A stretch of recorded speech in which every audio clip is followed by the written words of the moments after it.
one of the things that happened in the comedy clubs when they first opened, they'd put us up in hotels. They would put the comics in nice hotels, and of course, comics being comics, we got kicked out of a lot of hotels. I remember one time I was in Tempe, Arizona, and it was a beautiful hotel right by the club, and you could just walk out of this really nice hotel into the club. And the next time I came, a couple months later, the hotel was like a half a mile away, and it wasn't nearly as nice. I said, "What happened to the old club?" And they said, "Well, this comic named Mike Binder destroyed the hotel room." I said, "This Binder guy, man, just messed up my hotel." And then we became friends later. They eventually said, "Forget the hotels. It'd be cheaper if we just buy a condo." And they would house the comics in a condo, these little places they would rent. And the condos became these just virtual cesspools of comic activity. You know, they weren't really cleaned. The waitress, whatever waitress was banging the manager of the club would go make a pass through, put a couple of rolls of toilet paper. She'd like throw them in like they feed them at the zoo. She'd throw the roll of toilet paper in and just leave, you know.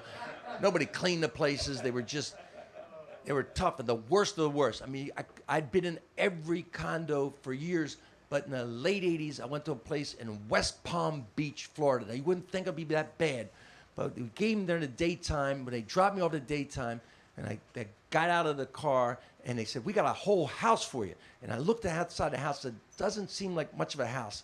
It had a little fence, and you go in, and it seemed like kind of run down and shady. And I got inside, and it was terrible, man. It was just run down. It had a little black and white TV, you know, with an antenna, with a little aluminum foil flag. You remember that for the reception?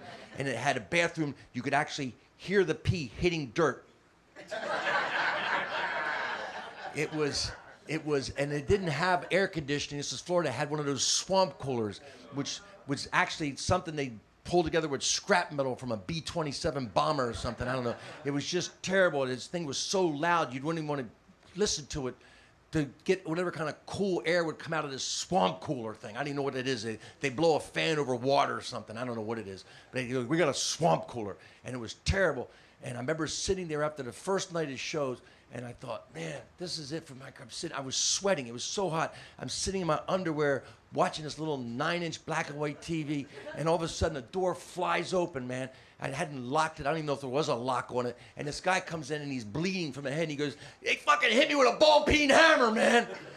And I had not really checked out since I'd come to the club, right? They dropped me off and came in. I hadn't really checked out the street activity, but there was a lot of drugs being sold on the street outside, which I hadn't noticed until his guy came running in. And he goes, "Man, they hit me with a ball peen hammer." And my first thought was, what a clever choice of a weapon.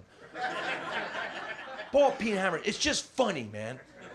Guy hit with a ball peen hammer. I couldn't even imagine what that was. Those are funny crooks. That's a funny thing.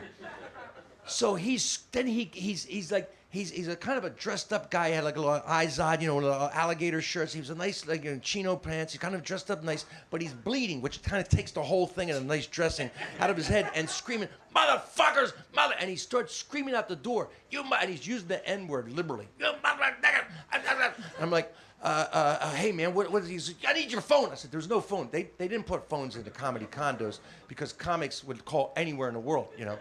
So there was no. I got no phone. He goes, "You got no phone?" He's like looking at me like, "How can you live?" "I don't live here, man. I'm just a comic. I'm trying to explain him my situation." He's literally talking to me and then screaming outside every once in a while. Now there's a crowd gathering outside. So somebody called the police, and now the police show up, and he goes, "Thank God!" And he goes running out, and he starts screaming at the police, literally telling them the story. "I gave him money," and the police said, "What'd you give him money for?" "I just gave him money." And he's throwing the N-word, and they get him in the car, and they drive him off.